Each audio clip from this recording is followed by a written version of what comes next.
mixed um, memories of Rotary meetings. When I was short-lived with Sunrise Rotary, I had a great experience there, even though Mickey Flynn showed up all the time. But when I was superintendent at DOE, I had a couple of tough Rotary meetings with some great challenges. So I walk into this, a little apprehensive, but knowing that you guys, like anybody else, the men and women of the Rotary care as much about the island as anybody else, and I'm really happy about that. So, if you had to tell me about the role of the superintendent in terms of Catholic education right now, um, a lot of it really is just providing a great deal of support and finding ways to get the schools to respond to what I consider is a very, more so than ever, a consumer oriented education system. As Bob Kelly knows, being a tuition driven school, we've got to pay attention to, first of all, whether or not the parents feel they're getting their bang for their buck. And secondly, to make sure that when it was really easy to pay attention to the needs of kids when they were right in front of us, it's even more important to pay attention to the needs of kids when they're not in front of us, when we're only seeing them virtually. And so last spring, I have to admit, I spent a lot of time responding to parents' concerns about what distance education was all about and their concerns about whether or not they should continue to pay tuition when their kids weren't in school and when they felt that their kids were not getting services that merited tuition. Well, that message, I think, was not lost on most of the Catholic school leaders, and true of any non-public school leaders, in that more and more we believe we had to earn the tuition from those families, that we had to make sure that if the kids weren't coming to school, or even if they did come to school this year, we need to make sure that we responded to concerns about the virus, concerns about what teaching and learning, good teaching and learning is all about, and make sure that we're responding to all their concerns.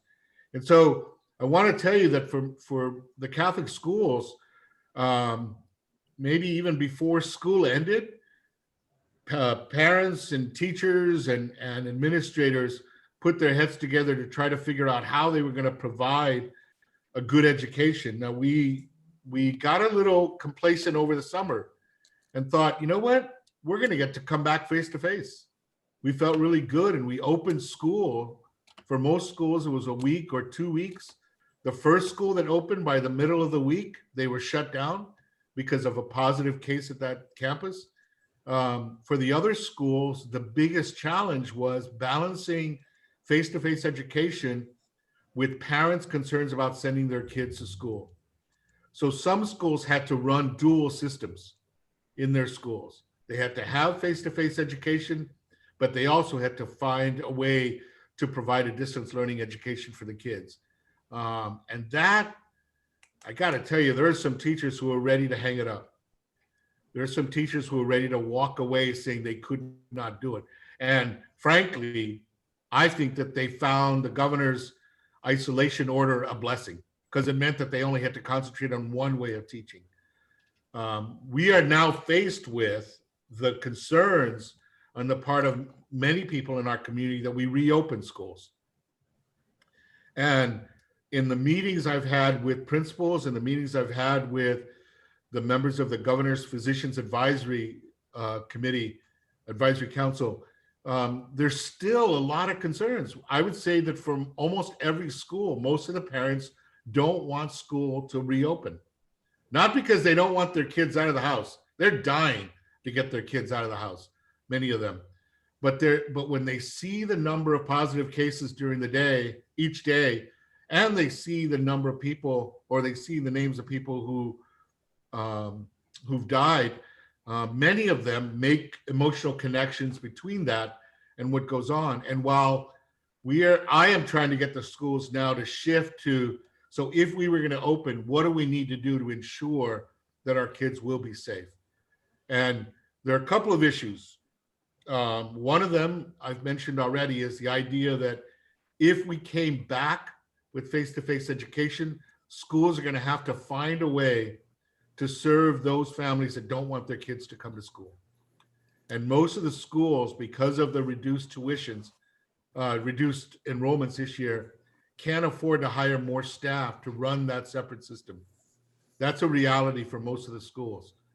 Many of the elementary schools reduced their enrollments purposely this year to comply with the distance learning expectations, the safe distances between kids, putting in all kinds of mechanisms to provide webcams and things like that for the schools. So while the schools do want to see kids and do understand and recognize the benefits of starting school up, there are some very serious concerns.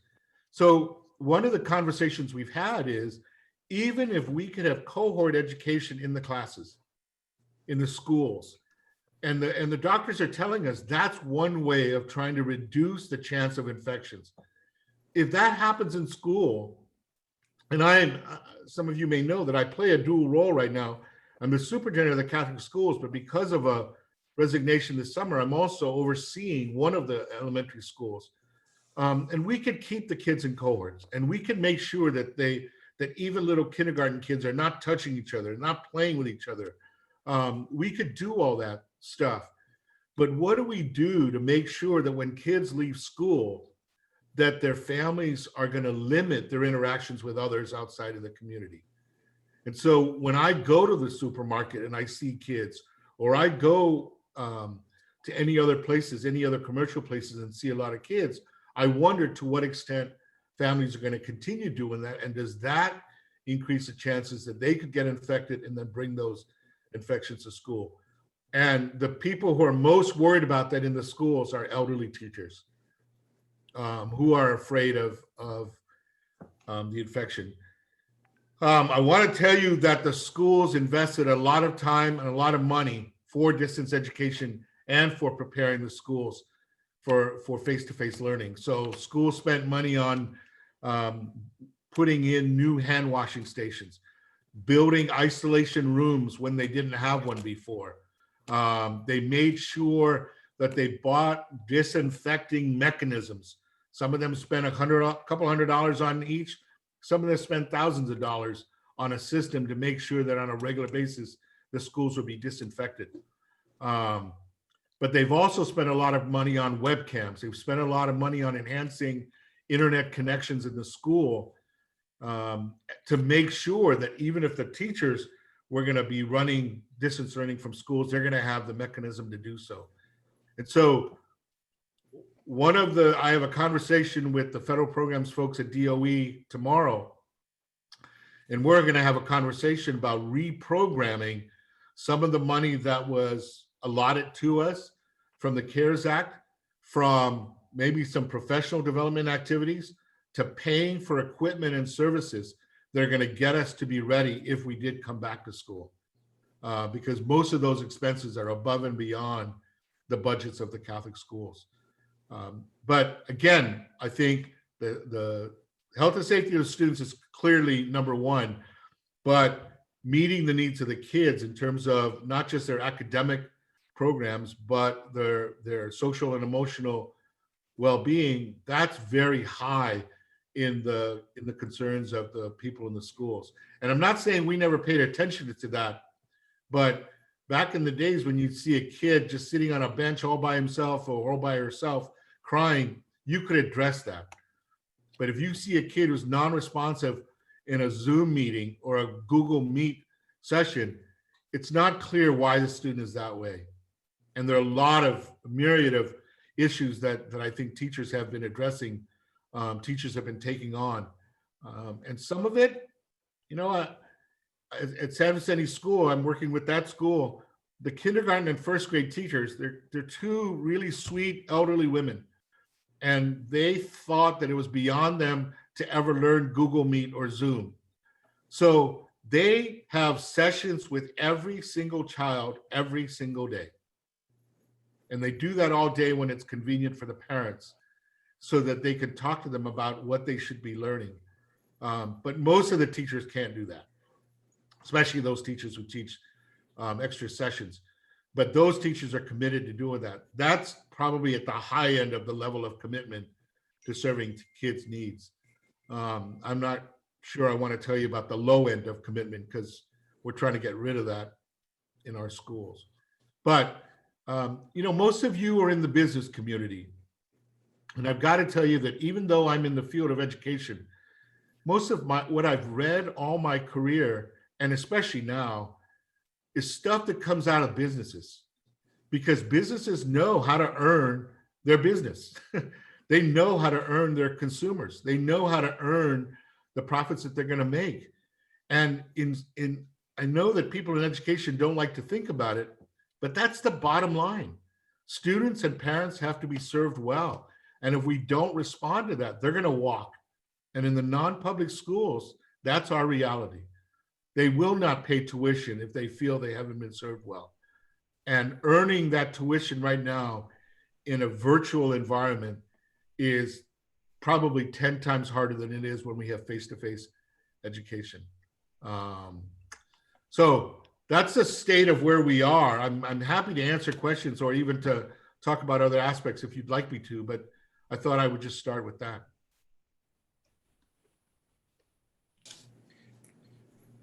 Thanks, Juan.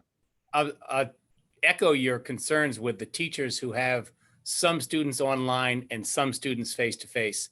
Yeah, our teachers, we have a couple of teachers, again, same thing, trying to ready to hang it up just because of that duality in the classroom, trying to figure out how to make both of those things work at the same time. Kid raises their hand, you go over to talk to them, but now you're not on camera anymore. The kid at home can't hear what your interaction with the other kid is, even though they had that same question. You're directing your attention to the screen. The kid over there something happens over there. He's got a question. And that division of attention that's required to manage a Zoom meeting at the same time that you have a live meeting right in front of you. I mean, for you business folks, think of that. How would you manage that, to have those two things going on? Invariably, you're going to end up neglecting one of them over another. And so that really becomes an issue. And that's, in reality, the likelihood of the first month and a half of whenever schools come back. That's the reality of what's most likely going to happen, because there are some parents who just are not going to send their kids back. We sent a survey out last week to our parents, and 50% of the parents said, yeah, I'll send my kids right away, which means 50% of the parents aren't. So that's, it is a challenge these days.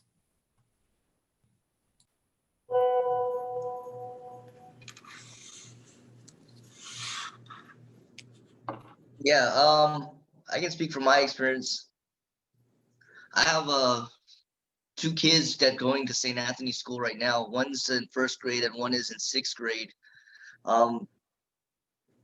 My girl who's in 6th grade, I mean, she can do it on her own. I mean, we can't just leave her by herself, and she can take care of whatever she needs to. She can log in on her own, pay attention, do her own seat work and all that. It's just that the difficulty for us is having a 1st grader to do it, because sometimes they're trying to read along and then they get lost for 1 or 2 words and it's all over from there. I get my son calling me or calling his mom, where he's lost, or am I pulling the right book? Is there any thought to maybe doing it in phases, like maybe elementary side first, since they're the youngest, probably needs the most one-to-one learning or face-to-face learning, and then maybe high school students, middle school students, maybe later down the line they can start going to school, because high school you're responsible enough to show up on your own, do your own work. You can follow along a lot easier than an elementary student would. Yeah, Phil, I'm less concerned with the high school student who can't get him or herself up for a 9:30 class, right? That's the excuse for not attending class. That's not a virtual learning problem. That's a student discipline problem. But for the little kids, and I want to mention that there are models of reentry, if we're going to call it that. Some of which has to do with, well, let's try it half a day with everybody. Let's try it with half the students coming on some days, and the other half of the students coming some other days. Let's have it with some of the kids in class and the other kids are in another room somewhere, maybe being monitored by a non-teacher, but it's a chance for them to do work. And the reason for that, and that's something actually that many of the Catholic schools thought of, because the bottom line, and we were responding to families that wanted to go back to work. And so the parents were saying, well, if I'm just going to send my child to your school and 2 days out of the week, you're not going to have school, then I'm going to end up paying for daycare that's almost as much as tuition. Why should I bother doing that? And so the schools were preparing auditoriums, cafeterias, even libraries where students could sit and do work. Maybe students could sit and watch a webcam of a class. Maybe students could work with a tutor during those periods so that the parents can count on having those kids in school and not have to worry about them. That's not the model we're seeing from the public schools, but it's something we had to respond to because the parents were saying, that's the reality. We send our kids to school, they have to go to school every day because we don't get to work 2 days out of the week and then not come to work 2 days out of the week or anything like that. So the reentry, I think, has to follow certain models. Some of the schools right now are advocating only bringing in pre-K, kindergarten, and first grade students and spread them out in the schools. So you only have 5 or 6 kids in a classroom, and the chance of them interacting with each other to cause infection is not there. But now they're figuring out, well, how are we going to get people to monitor those kids? Because I wouldn't leave 5 or 6 5-year-olds in a room all by themselves. Even though they're responsible kids, they're still kids. And I think we need to pay attention to that. So it ends up becoming an economic thing for the schools, but there are a lot of considerations for what we might do to ease into the reentry. And easing into it might get if there's a school where only 30% of the parents want to send their kids, maybe after a while, 50% want to send their kids. And then after a while, 75%. And pretty soon things calm down in the community as a whole, and parents are less apprehensive about sending their kids to school. Sounds like you're doing a remake of the Breakfast Club, putting a couple of kids in the library by themselves. Yeah, I wouldn't leave those kids in the library. I wouldn't leave one of those kids from the Breakfast Club in the library by himself. But you know, I mean, I'm not going to lie. If my father doing his class was left in a room all by ourselves, those buildings would have burnt down a long time ago. Not in the 70s. But you know, no offense to my classmates, but we were pretty wild. They're not like that. Phil, I'll pick up on your point a little bit. Is that we had 1 week of live school for everybody.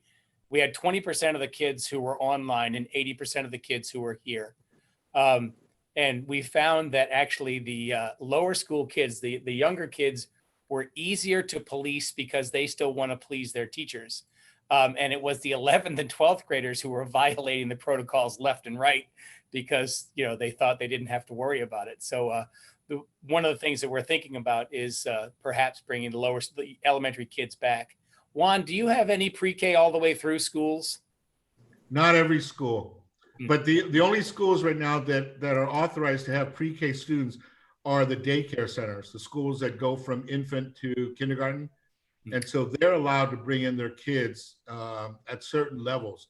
But in those schools, again, there's a great challenge because if they can only bring in 50% of the students who are normally enrolled, the schools are really challenged to be able to pay for the staff that's going to monitor those kids, knowing that there are regulations. Public health has regulations for how many children could be under the care of an adult. Some of them are choosing just to not bring in the infants, even though I think they're the easiest to take care of because they sleep most of the time, don't they? But the pre-K kids are also the ones that we know we've got to pay more attention to in terms of their social and emotional well-being. They don't know what's going on. It's hard for us to talk to them about a pandemic without scaring them. I also know that from what I've heard from parents that, when they found a way to get the kids to learn how to wear masks and wear them all the time, they were okay.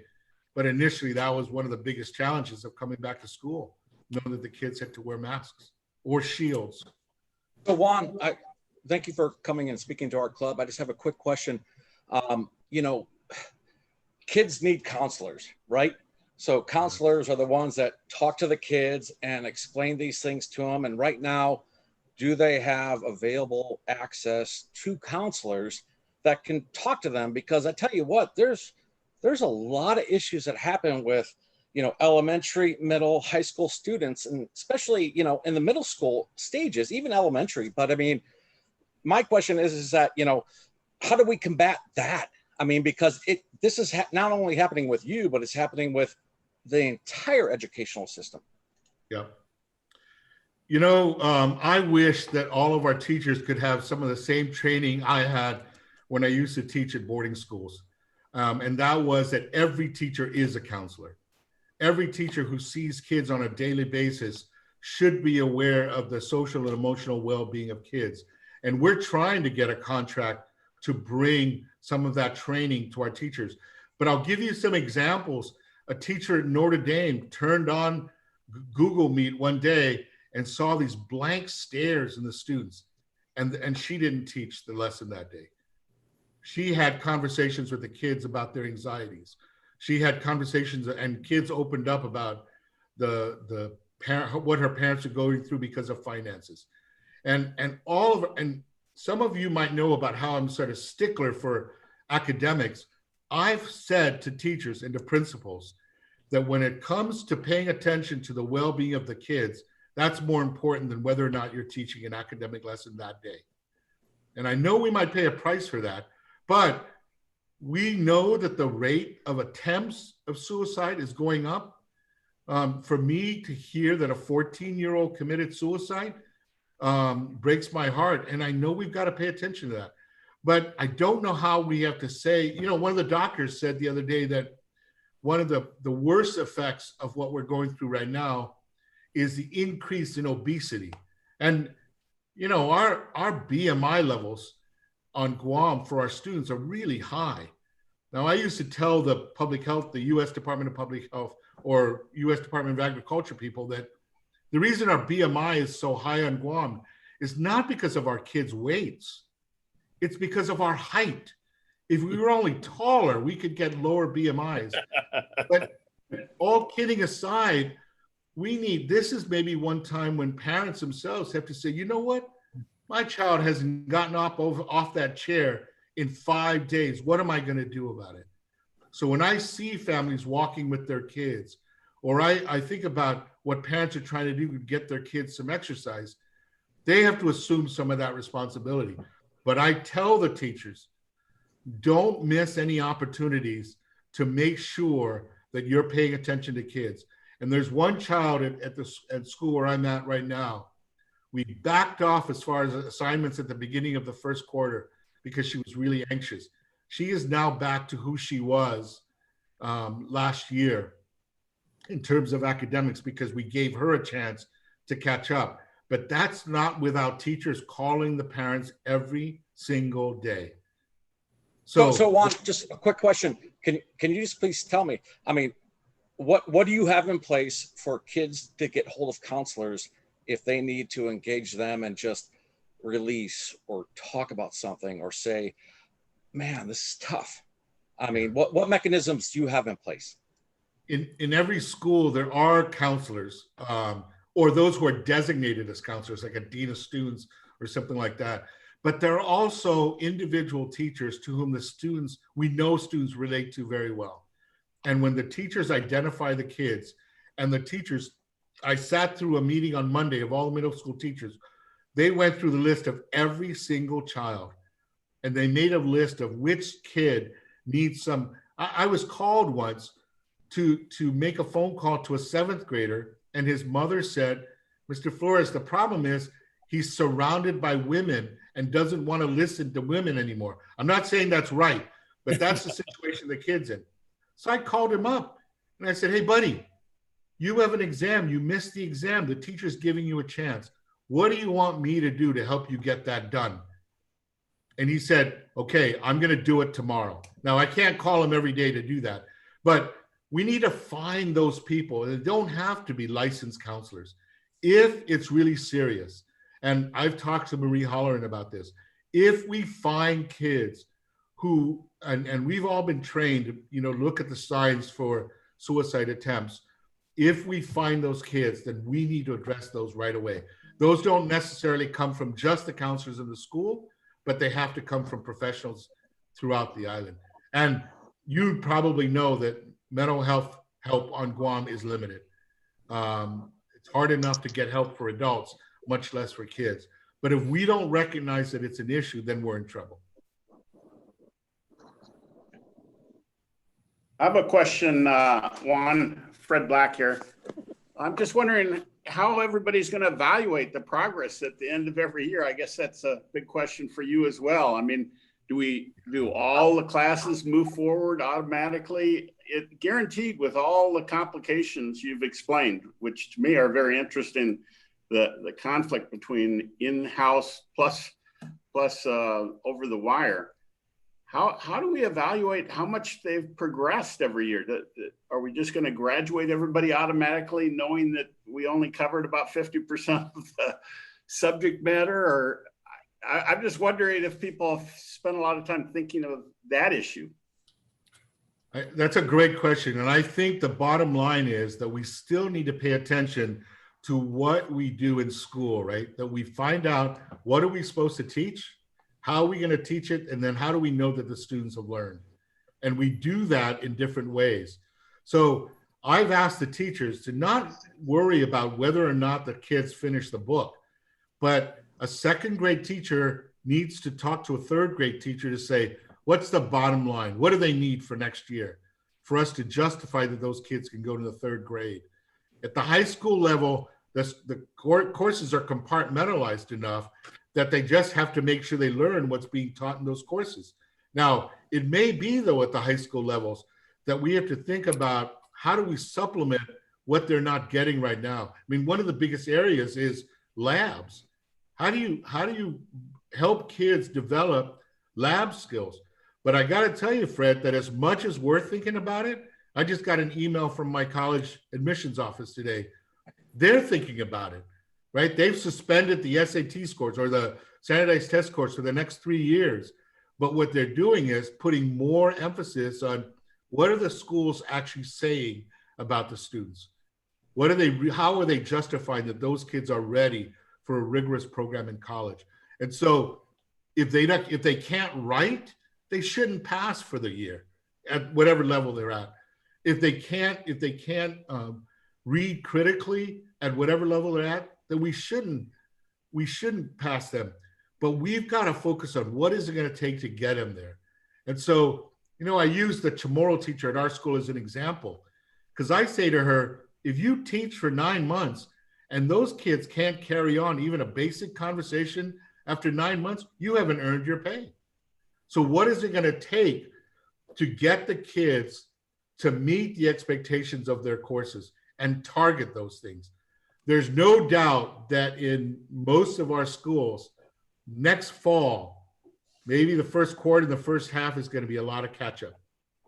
I read something from an education magazine today that is now wondering if we shouldn't suspend the summer vacation. Talk about something that's going to stir things up. That we should start thinking about keeping kids in school because we missed out. Or the other thing is that I've talked to some teachers about, the second grade teacher should continue to be the third grade teacher, because that teacher doesn't have to make a period of adjustment. And I've seen that done. It's called looping in elementary schools. And when I was a principal at Harmon Loop, that's what we used to do. That the third grade teacher became the fourth grade teacher and kept the kids. And for those kids who are doing really well, they loved it. For those kids who are not having a good time with the teacher, they were in tears when they found out that was going to happen. But if there could be some continuity, the teachers pick up right away. They know the kids' deficiencies. They know what the kids are good at. let's not belabor the transition. Let's move them on as much as they can. So I think we need to talk about it all year.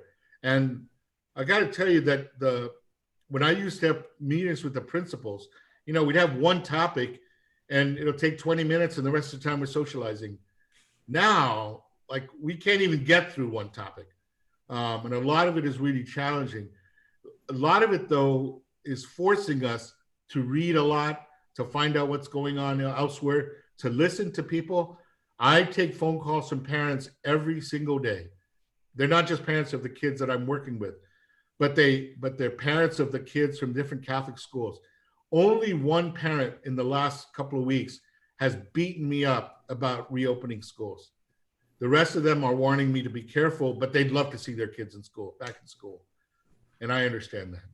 You know, Fred, one of the things to pick up on that is the AP people are driving a lot of concern among teachers, because AP people have said they're not going to modify their exams this year as they did last year.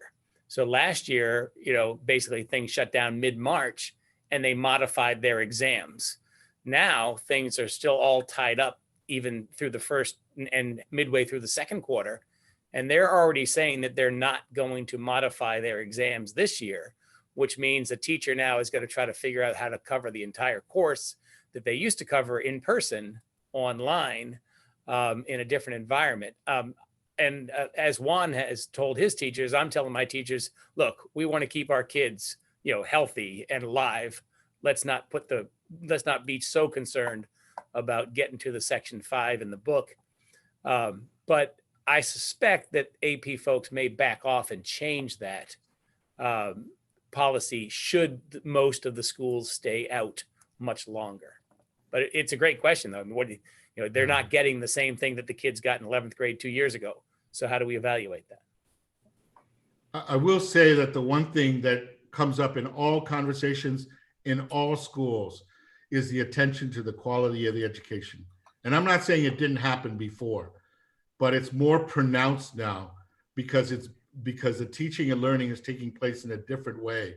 And so we want to make sure that just because a Zoom meeting took place or a Google Meet session took place, the teachers have to justify the teaching and learning. And giving directions for an assignment is not teaching. I've had to say that to several teachers. Just because you're showing them how to do a crossword puzzle doesn't mean you've taught them the vocabulary that's going to help them do well on the crossword puzzle. So a lot of things that just have to do with good teaching. I wrote down before I got on, you know, good distance learning, good distance teaching is just good teaching. And there's a program that I've been trained to provide. It's called Classroom Instruction That Works. This guy named Marzano, who made a lot of money, found 9 strategies in teaching that statistically showed that when teachers followed those strategies, kids learned. He did a whole meta-analysis of 1,000 studies. So now I'm talking to teachers about, so what does that mean as far as distance learning?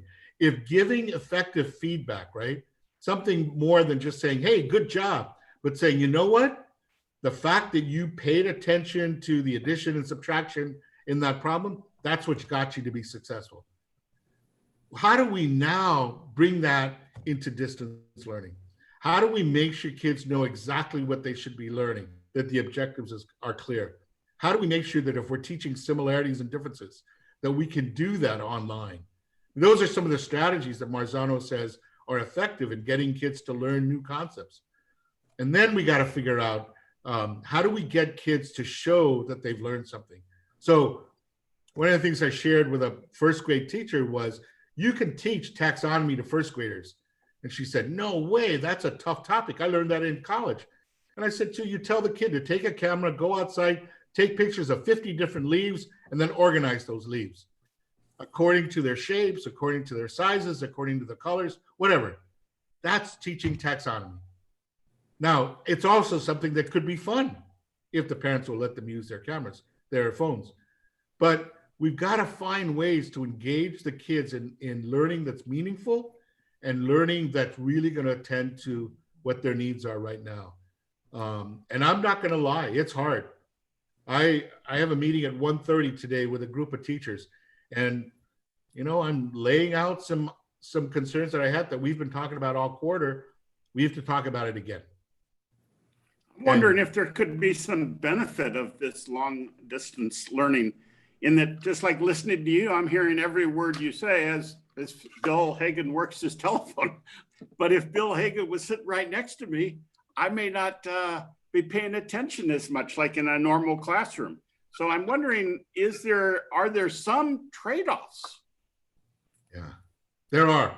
I think there are. And one of the trade-offs is the greater focus on the individual child. Because I'm looking at this screen right now, and I could tell that the reason I'm watching what I say is because I'm looking at your faces. And sometimes the teacher doesn't always do that, right? Because they're figuring out what they're putting on the whiteboard, or they're at their laptops in a classroom. But if the students are right there in front of them, they got to pay attention to that. They've got to look at those kids' faces and make sure those kids are engaged, at least for most of the time.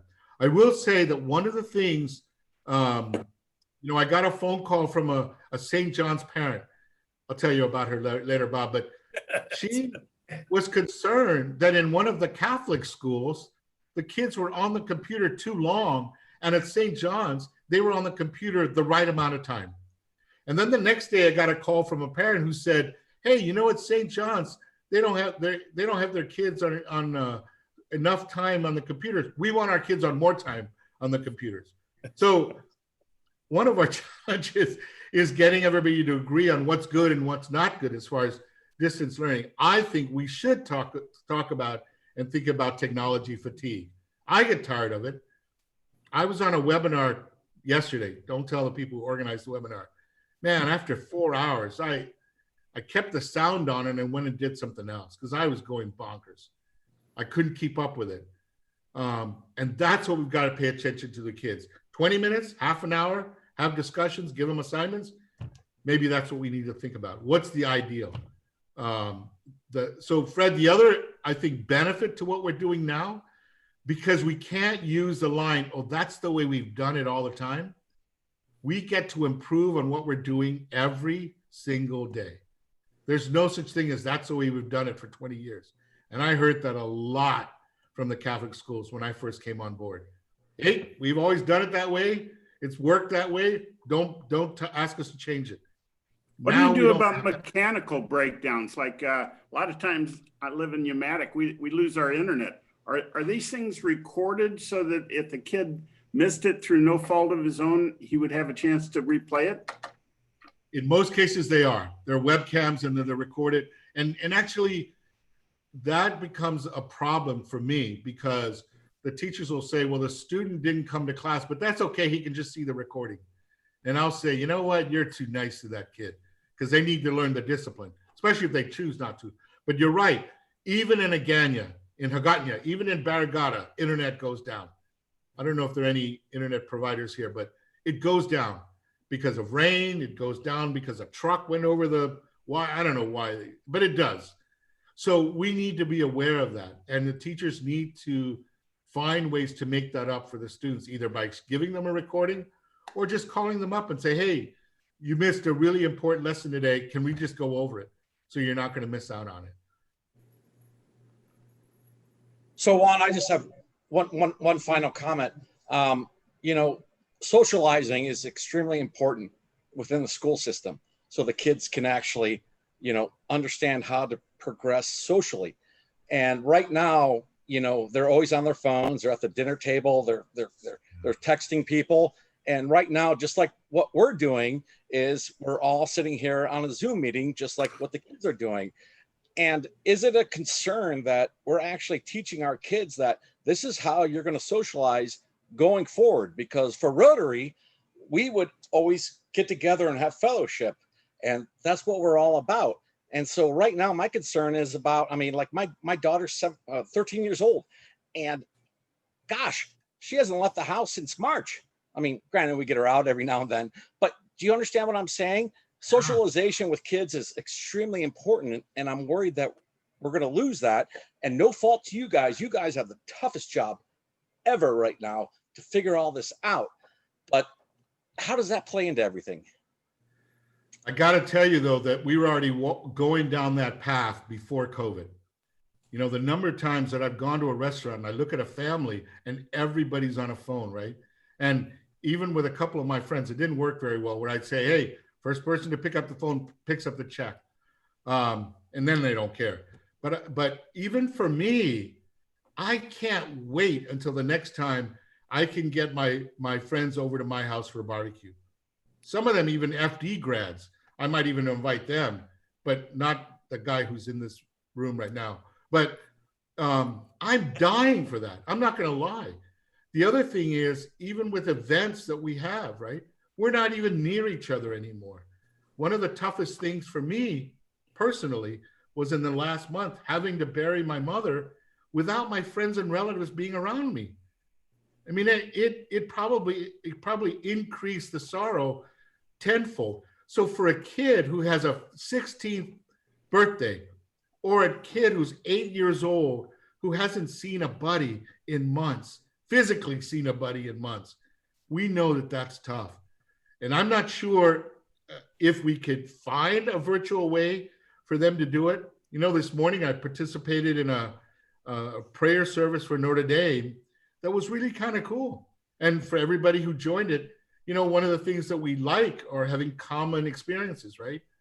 Schools now have school meetings. They're usually not very productive, especially with little kids, because they're just, everybody's talking, nobody wants to sing the song. But you know what? They're goofing around like they used to, but in a virtual way. But we better pay attention to that. And we need to find a way to get kids at least to socialize away from something electronic. Even if it might mean that they have to look at each other from 10 feet apart and shout at each other. I think that might be worthwhile.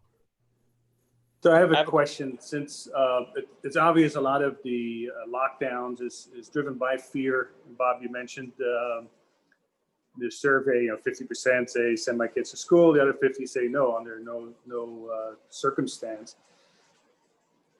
Going back a couple of months ago, there's American Pediatric Institute, some study came and they strongly recommended that kids are allowed to go back to school. It's the best thing for them psychologically, physically. I mean, there's almost 0% worry about prolonged illness or sickness or anything. Knowing that, and I guess my question is, do you agree with that, or did you read the study? But do you think there's a role for our educational systems here, yours, Catholic schools, St. John's, and even public schools, where the educators say, listen, we need to break this through. We think we can do as good as possible, but we need to get the kids back on campuses or in the schools and start interacting, and we'll do as good as we can. This is call it the new normal or whatever you want to call it. Because it doesn't look like it's going to come from Adelup necessarily or legislature, but somebody with your background and PhD in education and so forth, kind of speak up and say, I think we need to seriously start changing of what we're doing now, because obviously it's not working with what we're doing now. I'll respond to that by saying that while this clearly has a lot of psychological effects on kids and families, our issue is still, this is a physical virus. This is a physical issue that we have to deal with. I asked the two doctors we worked with last week, we met with last week, they both are advocates are opening the schools. And they said that all the physicians who are on the education committee of the governor's physicians advisory group advocate the idea of coming to school. And I said, then you guys need to publicly come out and say that. You need to find some way to convince parents that you, who are the ones who are likely to take care of kids, now advocate that it's safe for kids to come to school. But they haven't done it. It's only been a week. But that's part of where we have to go to, because as many parents who are saying to me they've read any kind of reports, right, from anybody that it's safe to come to schools, another group of parents would say, well, no, I read another report, a valid report that says otherwise. And we've got to have some way to convince people to look at this rationally. The other thing that I don't want to be involved in is for us to open schools and for any incident in the school to take place, because you know we're going to get beaten up. The first time we find out that an elderly teacher died and the contact tracing went to the school, we're going to be in big trouble. Or that a child spent 1 day in the hospital and the contact tracing went to the schools, we're going to be in trouble. So it's tough. Most things we do today are voluntary. Even going to church is voluntary. I can worship my God without going into a building. But if we open up schools, we're telling kids, these are the only ways you can get your education from our school. We're kind of forcing it on them, and we're pushing the parents to send them. That puts us in a tougher position, I think. I think a couple of my thoughts as well. You know, the students are only half of the thing, right? We've got teachers as well. And while you may argue that the students might not necessarily be all that at risk, you know, we've got 3 teachers on our campus alone who are over 70 years old.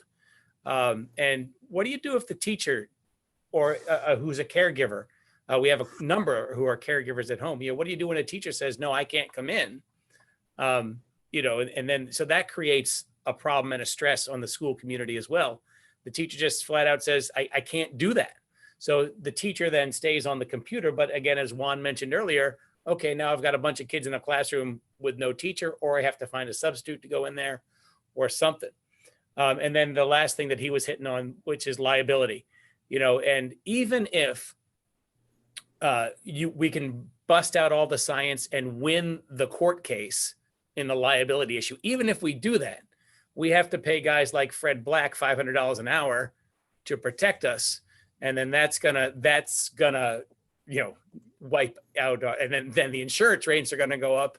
So, I mean, there's all kinds of different elements you come at it from. But, you know, that American pediatric article was, I mean, yeah, I'm not disagreeing with those doctors that, you know, being in school is better for kids.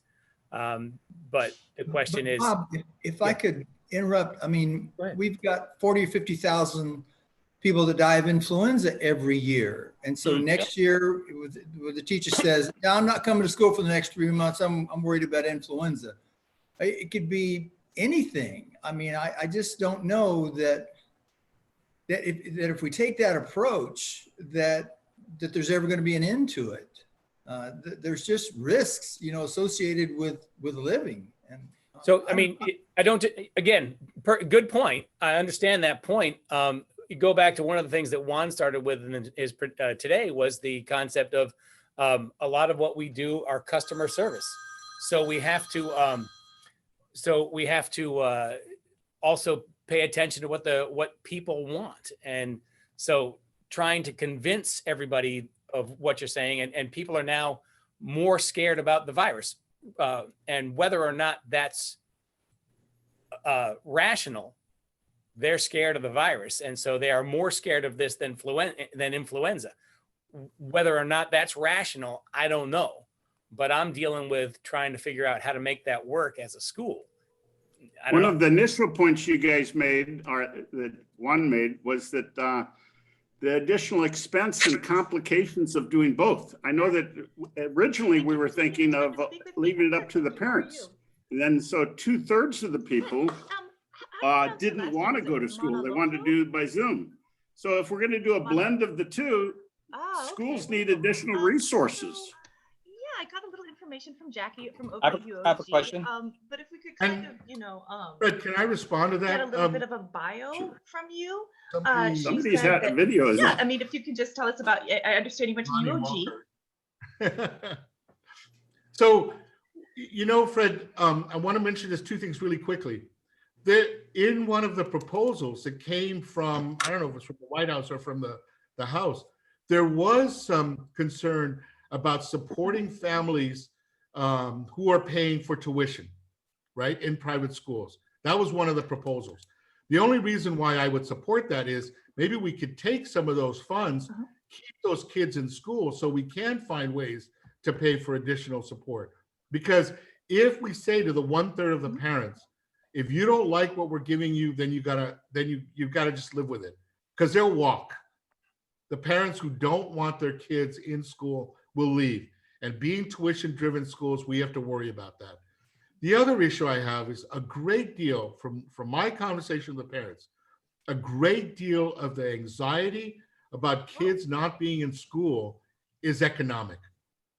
That the parents are very concerned that the kids are now getting hung up about the fact that their parents are not working and being in school and seeing all of that taking place.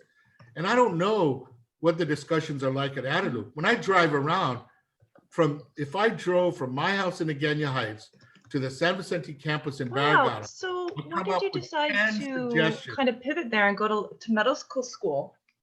I'll come up with 10 suggestions of how we can employ people at different levels, put them to work. And Guam has been getting millions of dollars in federal funding.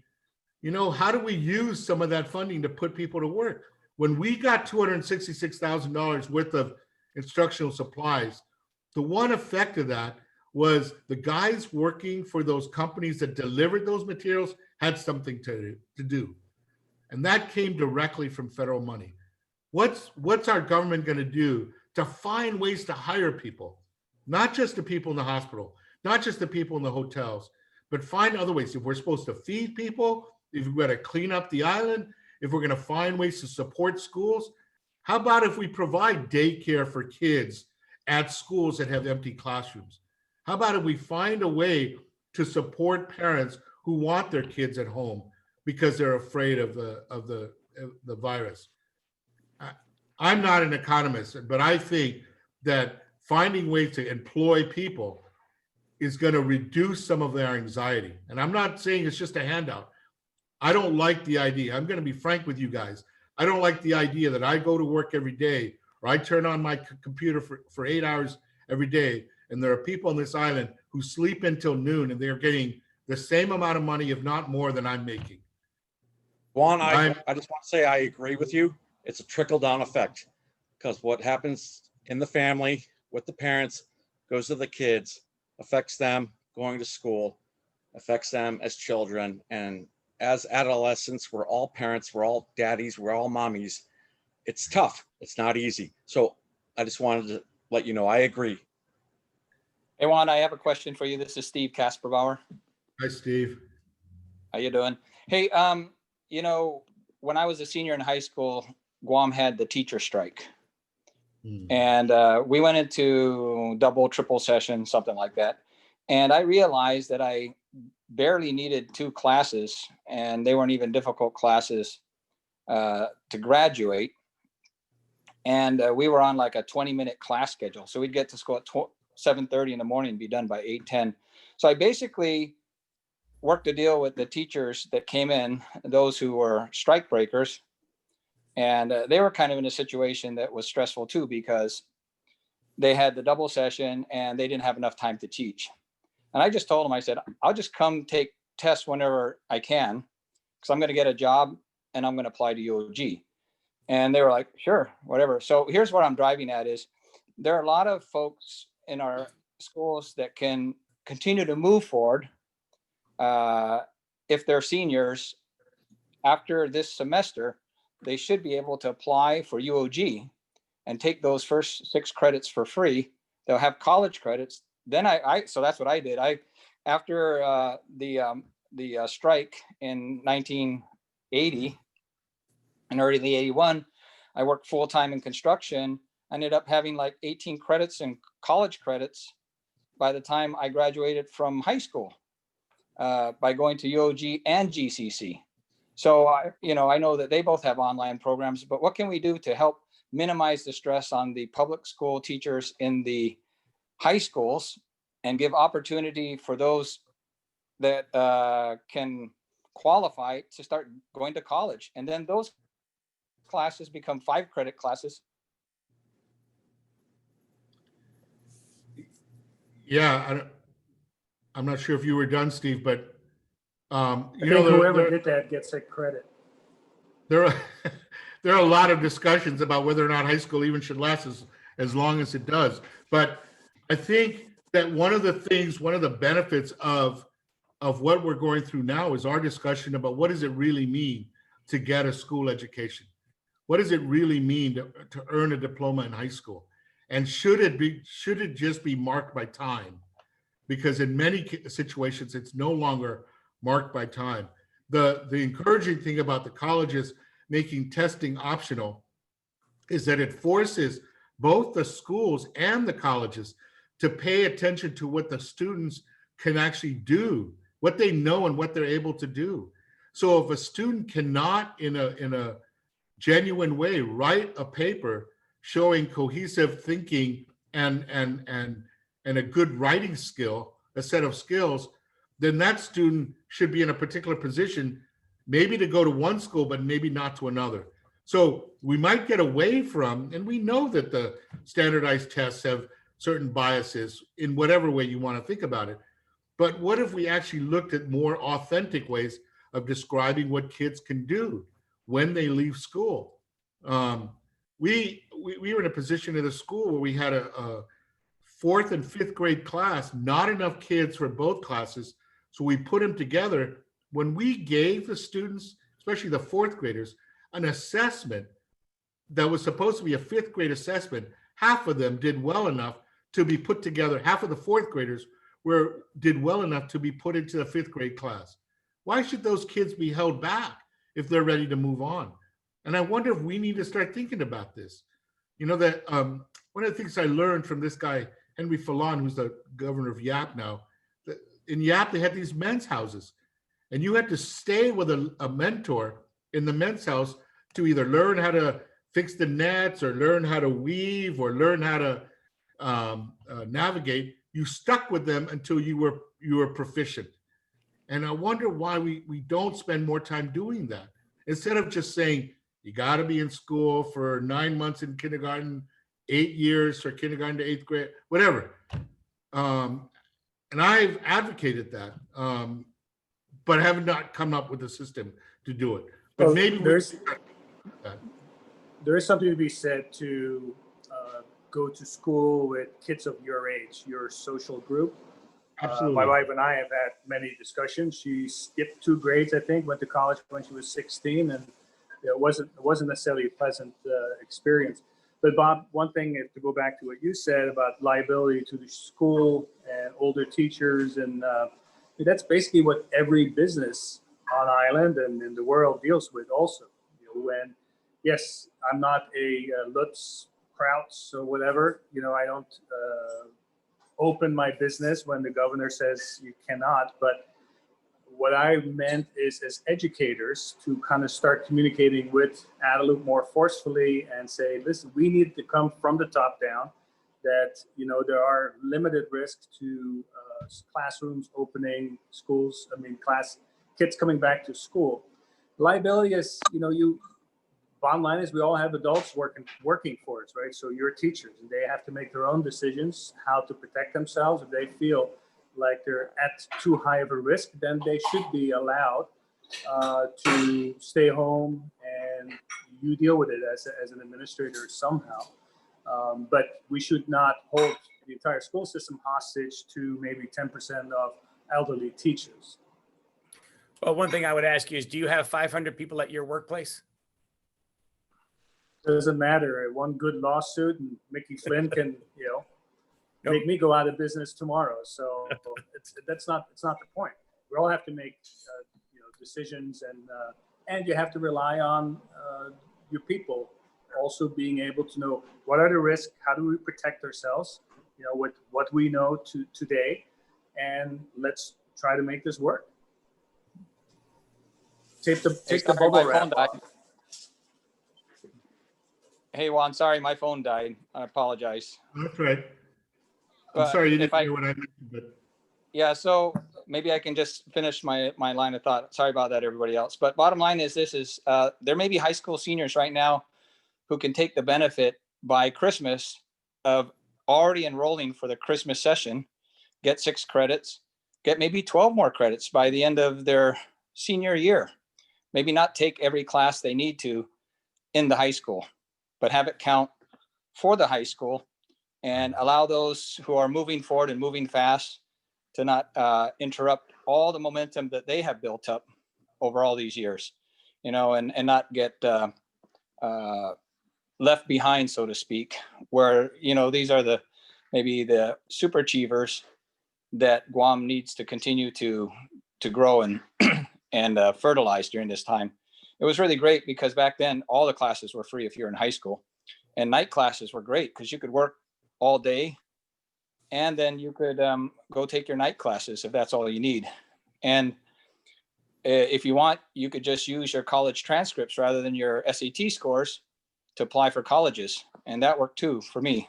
And so anyway, just a thought there, because I know we're looking at the issues in general, but what about the opportunities for certain sections that could be role models for others as we continue to journey through this COVID crisis? Thanks. Yeah, Juan spent a lot of time talking about that, maybe while you were off the phone. This issue of liability, I think one of the ways to resolve that is there needs to be some statutory protection. If we decide to go back to school, the legislature needs to pass some immunity for those. If we're going to order everybody back to school, at least some type of protection so that the private schools and the public schools aren't going to get sued. And Fred, part of that also has to do that we are always aware of liability, right? In any schools, especially in the non-public schools, we're always aware of liability. And so what it does is it holds us accountable for ensuring that we take measures that will show that we're not being negligent. So is it enough for a school to say we kept the kids 6 feet apart from each other? We required all the kids to wear masks. We required all the schools to have hand washing stations so kids can wash their hands, maybe as for as much time as they're in class. Just keep washing their hands, whatever it takes. But what do we have to do to show that the schools are not negligent in bringing those kids in and ensuring that their safety is being protected? Actually, you need immunity from any lawsuit, because even if you do everything 100% correctly, it doesn't mean that someone can't bring a lawsuit against you. And there are ways to protect the schools and still encourage that sort of thing. But it seems to me you need statutory protection. I think, Fred, I think they're discussing that as part of the CARES 2 package that's being discussed at the federal government level, to have some kind of, I don't know if they call it immunity, but I mean, it's every workplace. If you meet OSHA requirements and your employee gets hurt, then you're protected a certain way. You did the training, you made available PPE to your employees. Yes, there's never zero risk, but if you do your part, then your liability should be pretty limited. So. I gotta jump in real quick. It's almost 1:20 and our guest speaker has a 1:30. So yeah, I want to thank our guest speaker, Mr. Juan Flores, for spending the time and really getting into detail. Real good discussion, and I'm a parent of 2 kids going to private school or Catholic school, and my brother has 2 kids going to Catholic school. So it kind of hits home for at least for me. But I gotta say, Ms. Flores, please thank your teachers. I hear what they're going through every day. I remember the first week of school in kindergarten, or my son's in 1st grade, the teacher had to stop some of the kids from spinning around in their chairs. But she got them all disciplined and now they're paying attention properly. So it's pretty cool to see them kind of adapt and accept it. And the teachers, kind of adapt to what's going on. Then they've been communicating, at least with my family, very well. So keep that line of communication open, I guess, for the teachers. And I hope that once a week they are spinning around in their chairs. Just for that. Just because they're kids. Yeah, they're having a little bit more fun now, but the teachers have been adapting well and really been in contact, at least with my family. So I want to thank you for that. And I will thank them next chance I get. Great. Thank you. Great meeting. Thanks for all the information. Yeah, thank you very much. And I owe you a guest speaker mug next time I see you, whenever we see you. It's a mug? Wow. Yeah. Thank you very much. I appreciate it. I hope that some of you will reach out to me, though, if you do have some ideas or any suggestions, because more than ever, I'm really open to them. And I share them with the school principals every chance I get. Even Bob Kelly is open to suggestions, so. I Great. get them often, don't worry. Yeah, he hears it from us, so it's all right. That's good. Other than that, I will close the meeting and I will say thank you, everybody, and see you all next week. Thank you for dropping by. Thank Bye, you. everyone.